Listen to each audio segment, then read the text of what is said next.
Salve, salve, gente valente brasileira! Estamos aqui mais uma vez no 12º episódio de A Política Além da Superfície, um programa semanal que discute com a profundidade necessária aspectos da conjuntura nacional e internacional.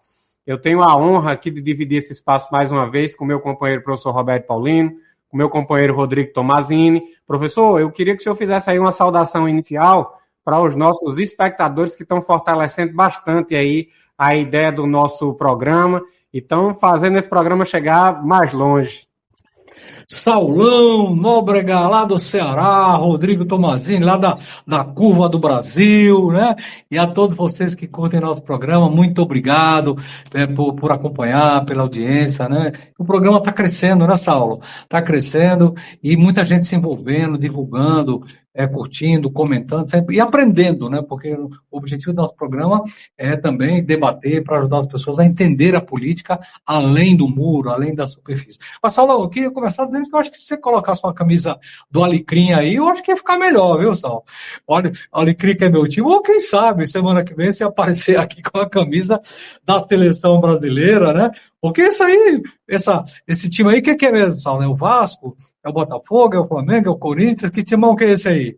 Estou provocando o Saulo, viu, América de Natal, professor. E aí, eu queria dizer com todo respeito, eu tenho muito carinho pelo Alecrim, mas felizmente eu torço para o maior do Rio Grande do Norte. Mas a camisa da seleção brasileira já está comprada. E é uma camisa da seleção brasileira do Zeca Pagodinho, que fala de cerveja, de samba e de futebol. É isso aí. O Rodrigão vai vir de São Paulo, vai vir com a camisa do Corinthians, Rodrigo? Como é que vai ser? O Rodrigo, a saudação dele aí, Rodrigo. Bom, antes de mais nada, obrigado pelo convite mais uma vez. É a segunda consecutiva. Se tiver a terceira, eu quero pedir música. Já tenho até a música na minha cabeça aqui. A minha aqui é do Maradona, uma homenagem a Maradona, Manu Tchau. Homenagem às mobilizações que nos últimos 2 meses, muito fortes na Argentina, na Bolívia, né?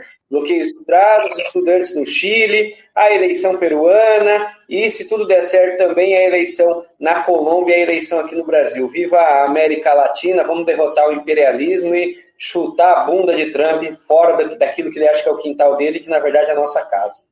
Valeu! Valeu! Viva a América Latina e já vamos começar aqui o programa com a pedrada internacional.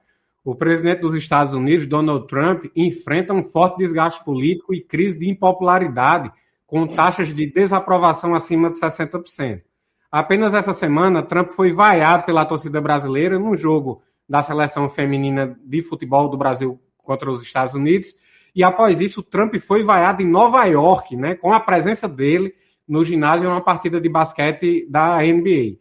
Professor Roberto, eu queria saber o seguinte do senhor: existe um paraquedas que salve Trump da queda livre? O Saulo, eu queria começar começando a repetir o grito da torcida brasileira. Trump vai tomar naquele lugar. Esse é o que Trump merece, né?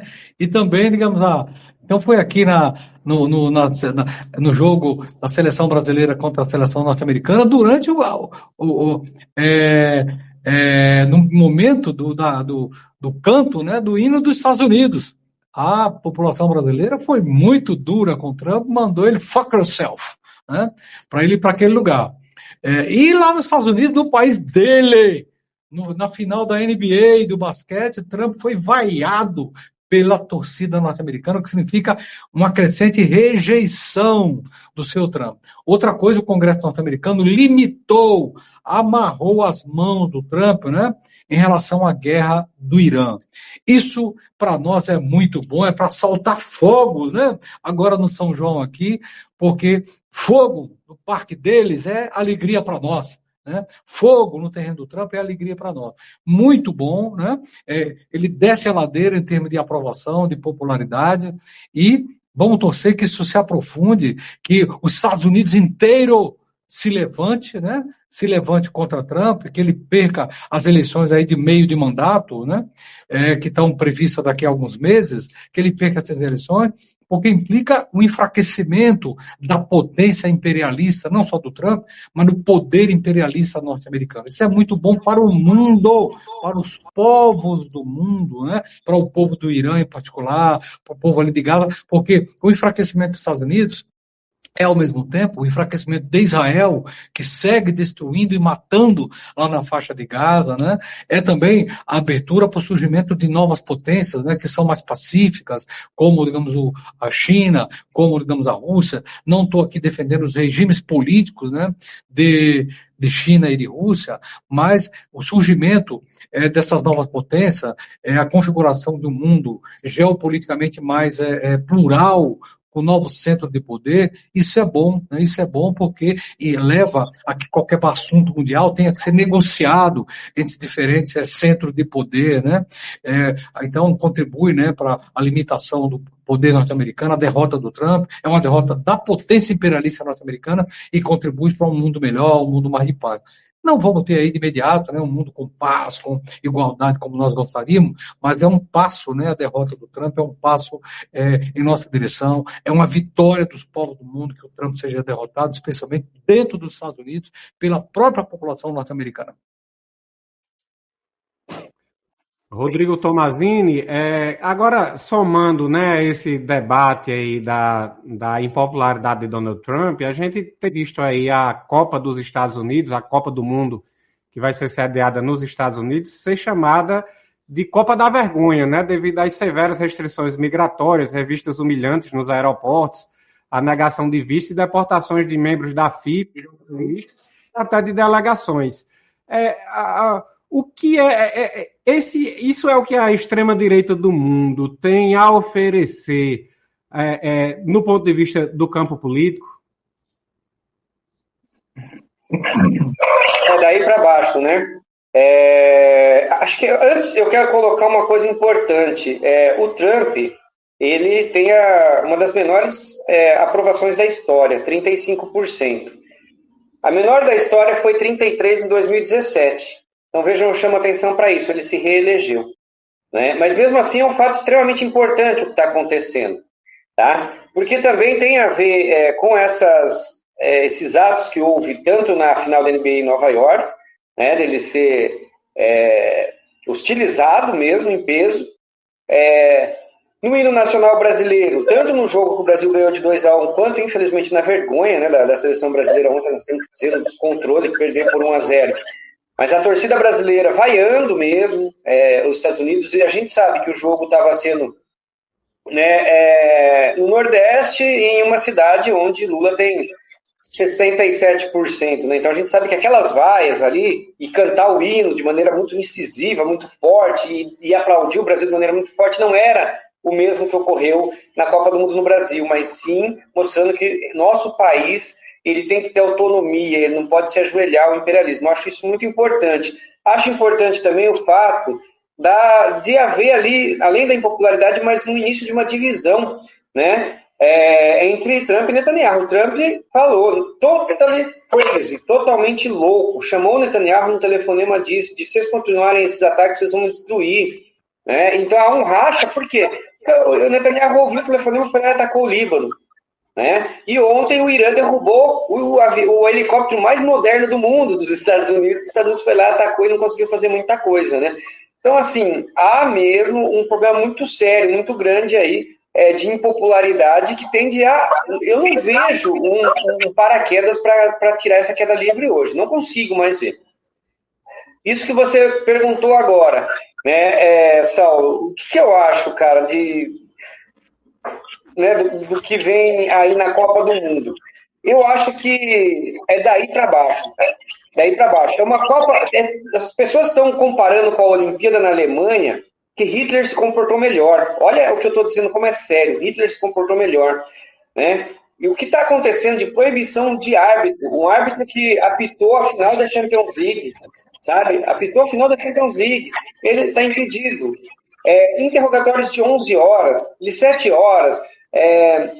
você fazer ali, pegar os atletas que estão descendo do voo e ali mesmo, né, antes de levar para uma sala, nada, fazer toda uma inspeção, né, uma batida mesmo policial. Então, assim, está apenas começando. Irã, os iranianos, a seleção do Irã, a comissão técnica, boa parte preparador de goleiro, massagista, não vai poder ir para o jogo. E a seleção do Irã vai ter que dormir no México. Eles vão para o jogo e voltam para o México. Olha que absurdo que é isso. todo sob o silêncio do grande amigo do Trump e o presidente da FIFA.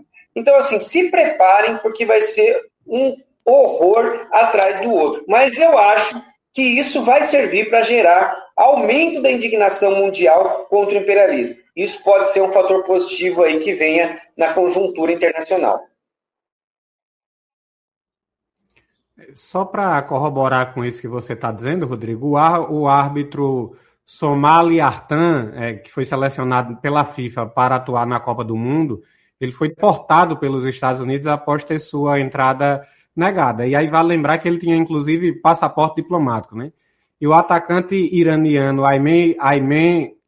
Ayman Hussein, ele foi detido e interrogado por 7 horas no Aeroporto Internacional de Chicago ao chegar para a Copa do Mundo, né? E isso mostra o peso do problema, do que está acontecendo e do que basicamente é o que a extrema-direita tem a oferecer ao mundo, né? Esse estado discriminatório, policialista. Desculpa te interromper, só para acrescentar, é que o atacante do Iraque foi o atacante que fez o gol da classificação da seleção para a Copa do Mundo. Nada menos que isso, né? Conhecido como o herói iraquiano, né? Ele é tido como um herói para o povo iraquiano. Professor, rapidamente, eu queria eu sei que vocês a gente está com tempo curto aqui, mas eu queria rapidamente um palpite de qual vai ser até onde a seleção brasileira vai chegar nessa Copa. Olha, Saulo, não é a melhor configuração de todas as seleções que o Brasil já teve, né? Com certeza. Mas tem muita qualidade. Os jogadores aí, né, que estão no time, pelos os jogos que eu vi, jogaram bem. Faltou um pouco de entrosamento, porque eles tiveram pouco tempo para estar juntos, né?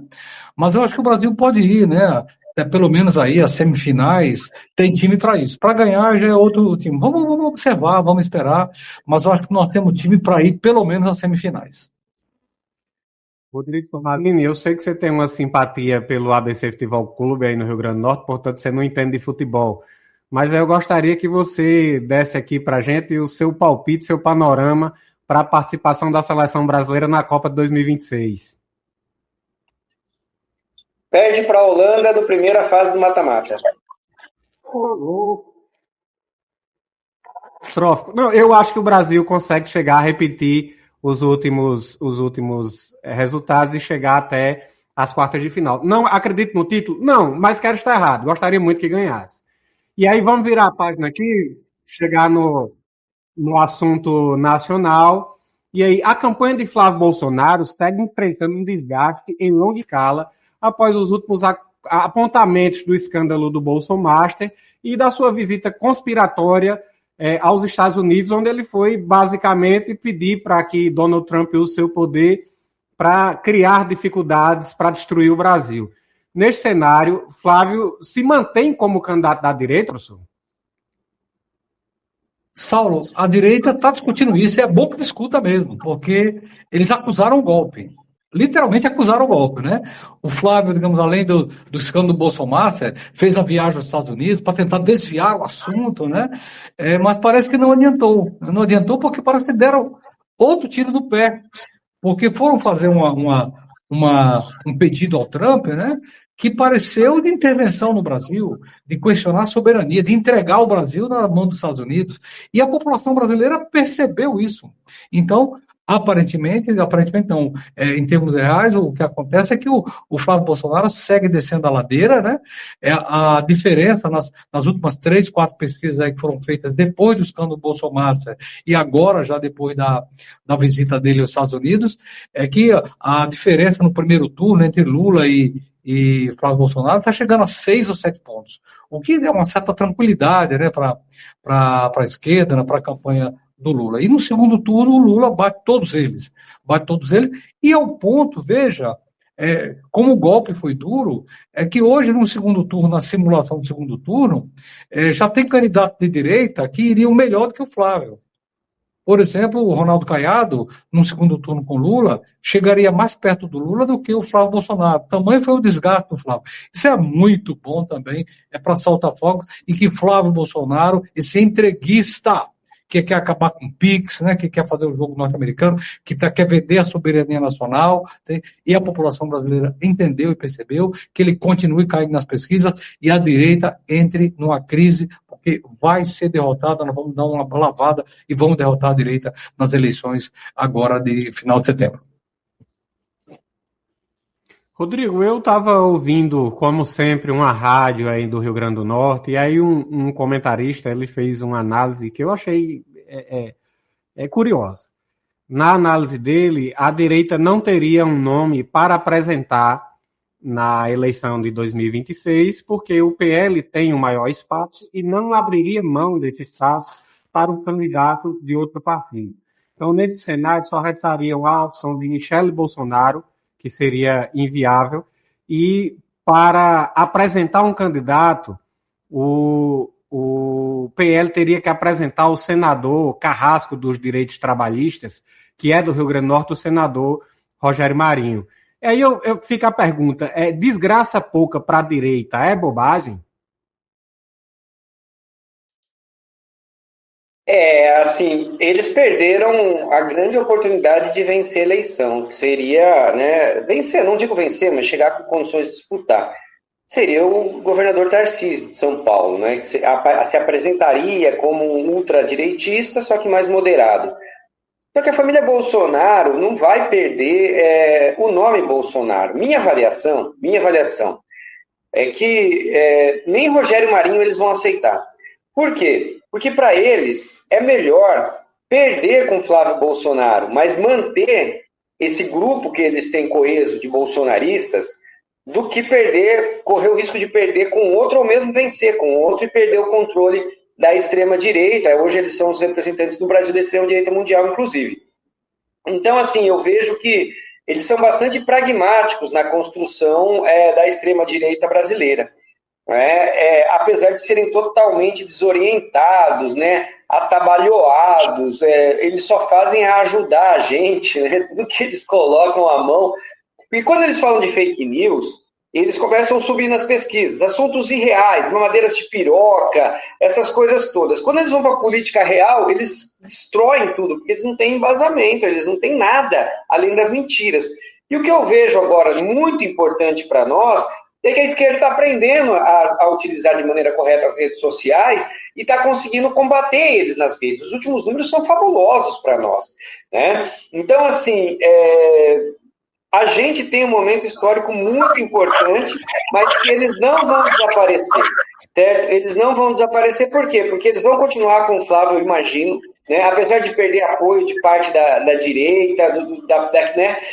Do empresariado, mas eles vão continuar para tentar manter esse legado, né? E aí, construção. Então, essa batalha nossa aqui, nós vamos conseguir derrotá-los, mas esse segundo governo, ou quarto governo do Lula, né, ele vai ter que ser de mudanças radicais na política econômica, por exemplo, para o trabalhador sentir no bolso, tem que rever essa questão do arcabouço fiscal e uma série de outras coisas, senão vai dar espaço para eles se reorganizarem e, através desse núcleo bolsonarista, crescerem novamente.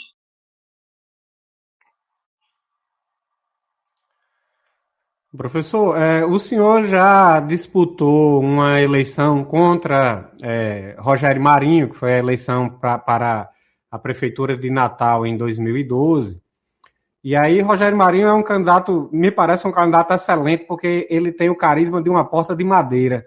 Eu queria que o senhor falasse um pouquinho aí sobre o que é que o senhor pensa a respeito de uma candidatura de Rogério Marinho à presidência da República do Brasil. O Saulo, acho que a candidatura do Rogério Marinho, talvez isso até fosse boa para nós, porque as coisas ficariam claríssimas. Como disse Rodrigo, o Tarcísio ia dar uma da direita, mas boa praça, entendeu? Cuidadoso, para ganhar o centro, disputar o ódio contra Lula. Ele ia colocar uma direita não tão radical. Rogério Marinho não. Rogério Marinho é um bolsonarista radical de ultradireita convicto, privatista, quer privatizar tudo, as universidades federais, quer privatizar o ERN, que propõe que a gente converse daqui a pouquinho com isso, né? Eu, num debate em 2012, falei para ele, para o público, o público deu uma gargalhada, que se ele pudesse, ele engarrafava, ele privatizava até o ar que a gente respira e fazia uma garrafinha e vendia garrafinha de ar para a gente respirar. Então, para nós, talvez uma candidatura dessa fosse até bom para deixar as coisas mais claras, porque não teria meio termo, né? Seria a ultradireita contra Lula, né? Como o Rodrigo falou, nós temos muitas críticas aí ao presidente Lula, discordamos do arcabouço fiscal, discordamos de muitas das políticas fiscais, né, de contenção, de concessão ao empresariado, mas nosso voto em Lula vai ser para quê? Para derrotar a extrema-direita, né? Não é pelo Lula em si. Nós não somos lulistas, né?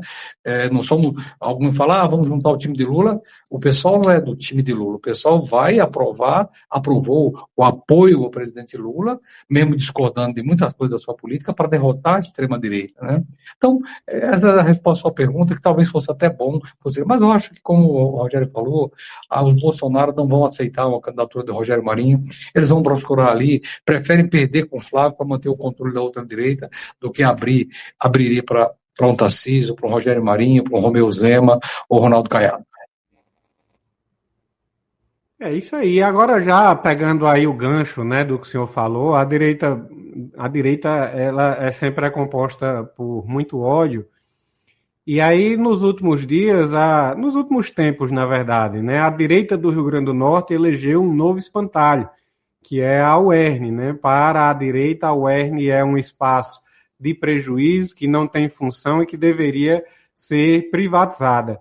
Professor, eu queria que o senhor falasse um pouquinho aí da importância de uma universidade como a UERN para um estado como o Rio Grande do Norte e se há precedentes, se outros estados possuem universidades estaduais. Eu queria que o senhor falasse um pouquinho disso para a gente aí.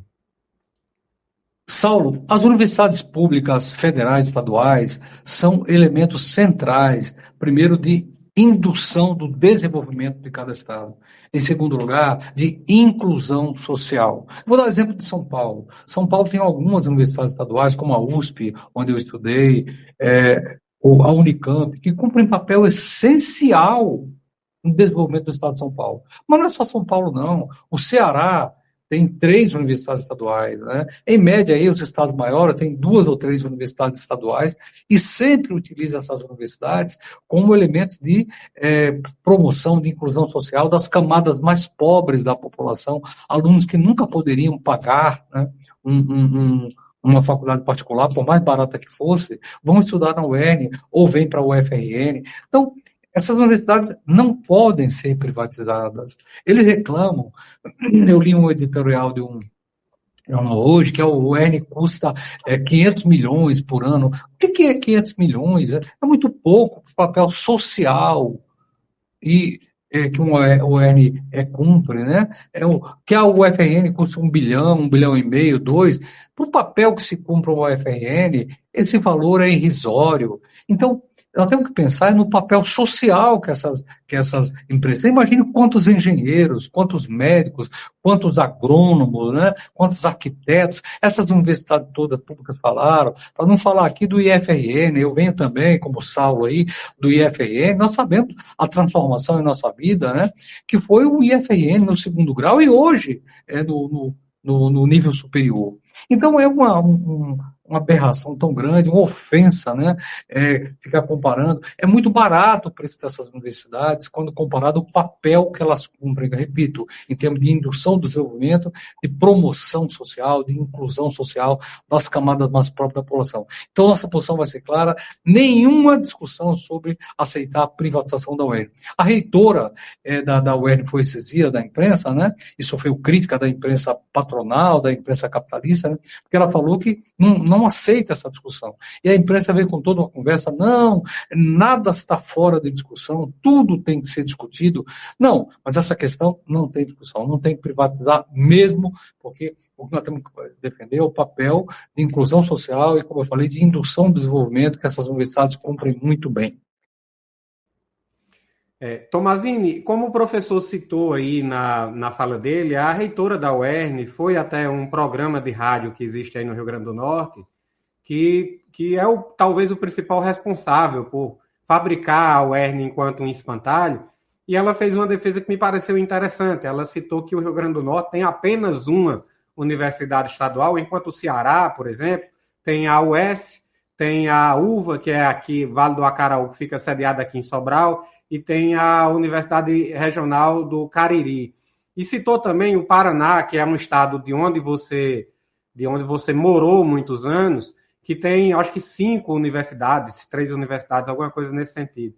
E eu queria que você falasse aí sobre a importância de uma universidade como essa na democratização do conhecimento e do ensino para um estado como é o estado do Rio Grande do Norte, que tem uma necessidade urgente de criar condições de desenvolver riqueza para que saia única e exclusivamente apenas dessa ideia do turismo, por exemplo, que é um dos grandes fatores da economia no estado. Realmente, eu sou nascido no estado de São Paulo, lá tem, o professor Roberto falou das universidades, na minha cidade, Botucatu, a Unesp, e lá também tem uma característica de multicampo, então a Unesp tinha em Assis, tinha em Botucatu, em vários outros lugares, né? E no Paraná também, né? Eu estudei na UniOeste, Universidade Estadual do Oeste do Paraná. Só no oeste do Paraná, é uma universidade multicamp. Ela tinha os campos de Cascavel, de Toledo, Francisco Beltrão, Foz do Iguaçu, Marechal Cândido Rondon, etc, etc, etc. E tinha a Unespar, tinha várias outras. Infelizmente, só temos uma no Rio Grande do Norte. Olha, é um estado que eu estou morando e estou adorando, um estado maravilhoso, mas que tem duas coisas horríveis, né? Tem esse programa de rádio, tem um blog aí também que é horrível. Eu nunca vi nada tão tosco na minha vida. Mas é importante para que mostre a cara da extrema-direita, né?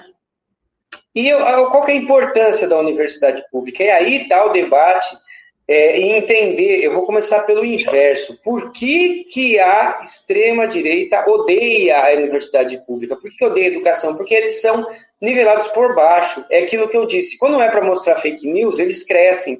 Quando não é para entrar no debate de conhecimento, eles caem. Porque eles não sabem nada, eles são toscos, eles querem que nós retornemos à Idade Média. Então eles começaram lá atrás já. Né? 2013, 2014, lembram? Começaram com a historinha de escola sem partido. E quem que eles atacavam? Professoras e professores. Com o quê? Com o método de Paulo Freire. E nem sabiam quem era Paulo Freire. Né? Atacavam Gramsci. Né? Grandes educadores. E quem que era o guru deles? O Olavo de Carvalho. Né? E depois eles passaram com o Bolsonaro no governo a atacar quem? As universidades. Né? Na eleição veio a mamadeira de piroca, veio a doutrinação, né? E depois veio que só tem bagunceiro, só tem usuário de drogas e que não tem conhecimento nenhum. Pelo contrário, né? Pelo contrário, a universidade ela possui, como você disse, uma potência em desenvolver tanto tecnologia como ciência, mas fundamentalmente um importante papel na democratização. Por quê? Porque a universidade ela traz conhecimento crítico, e o conhecimento crítico não existe sem uma avaliação histórica da realidade. E se você olhar para trás, em momentos em que nós tivemos espaços antidemocráticos e discutir isso a fundo, você vai perceber que isso só levou a gente ao retrocesso, e que depois foram décadas para começar a retomar o que era. Então, assim, a importância da universidade pública, ela está colocada não só, e também, principalmente, em ciência e tecnologia, desenvolvimento. Vou dar um exemplo aqui, terras raras. Ao invés de vender para a China, vamos desenvolver tecnologia. Né? Podemos vender, mas com tecnologia em valor agregado. Assim também, a gente dá o exemplo da Petrobras e tudo mais, né? Mas também nesse potencial crítico de democratização. E hoje nós vemos isso aqui muito nítido na eleição do Rio Grande do Norte. Por exemplo, nós vemos aí Álvaro Dias falando em privatizar, porque é muito para ele, conhecimento é caro, e o professor Roberto falando em investir mais. Né? É a polarização que existe em todos os setores, mas esse daí colocado na educação em nível superior entre a esquerda e a extrema-direita, né?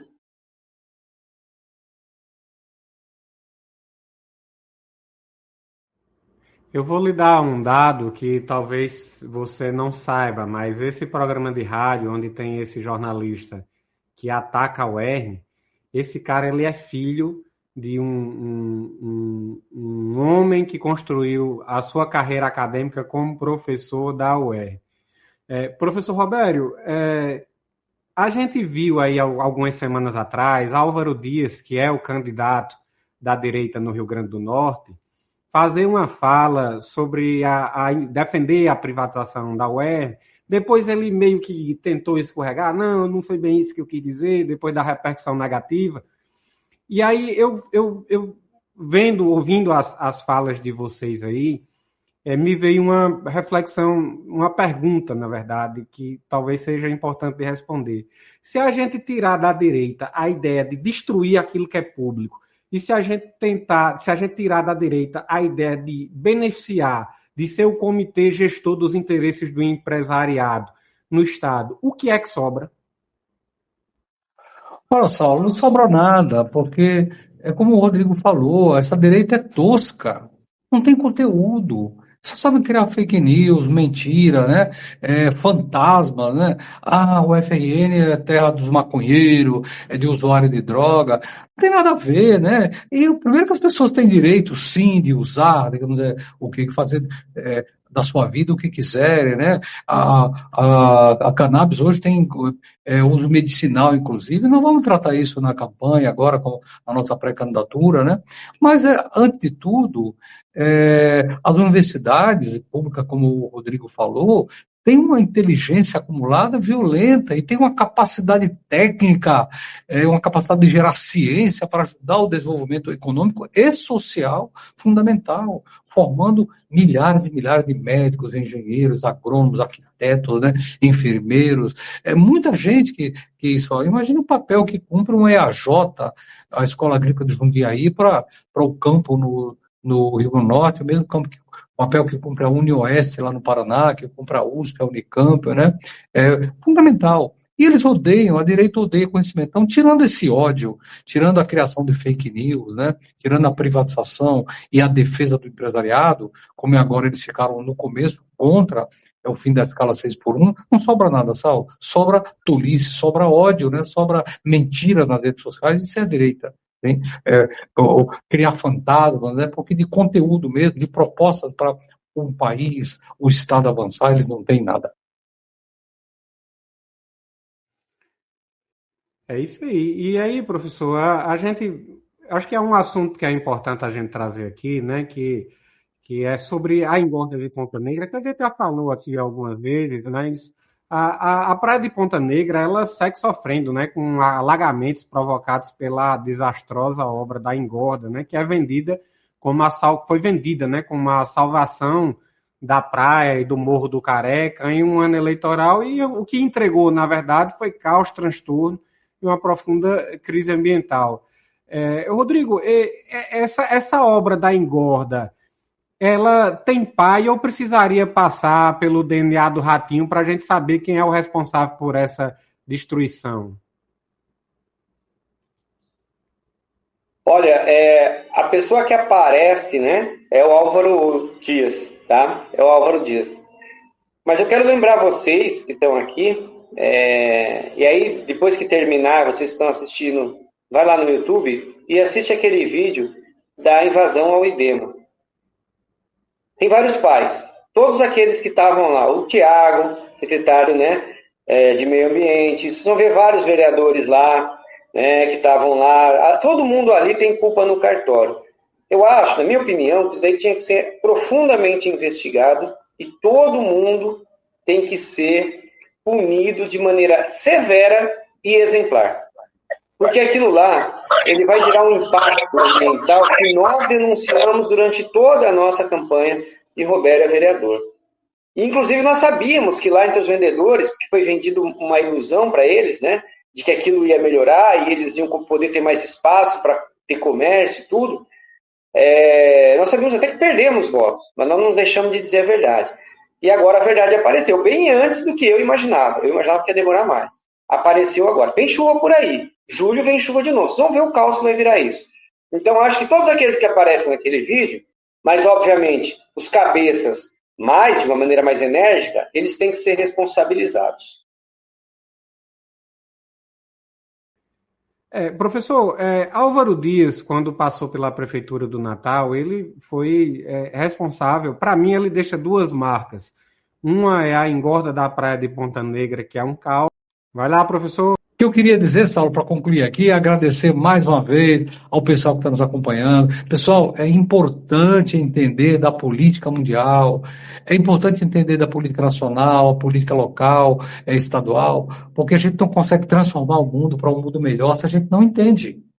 E nosso programa tem exatamente essa função, é mostrar a política além do muro, além da superfície, né, e de forma mais profunda, que as pessoas entendam. Então, eu peço a você que acompanhe o programa e peça para os seus amigos acompanharem, para entenderem como a política funciona. Divulgue, compartilhe, né, para os seus amigos, chame para que eles acompanhem o programa para entenderem como o mundo, o Brasil e o Rio Grande do Norte funciona. É isso aí, gente. Até semana que vem, com um novo programa, com novos assuntos, novos temas, muito esclarecedores. Um beijo no coração.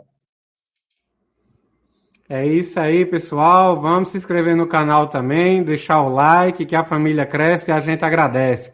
Um grande abraço para todos vocês. Até semana que vem. Tchau, tchau.